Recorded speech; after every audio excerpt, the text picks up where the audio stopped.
మూడవ వచనంలో అంటాడు, 139వ అధ్యాయము 3వ వచనంలో, నా నడకను నా పడకను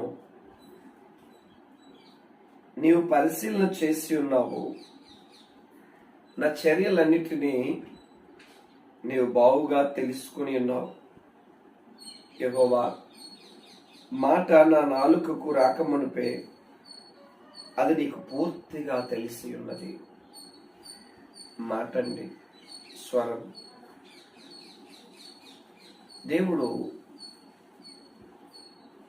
మిగిలిన పక్షులు జంతువులన్నిటికంటే మనలను వేరు చేసి ప్రత్యేకపరిచింది ఎక్కడ అంటే మాట విషయంలో.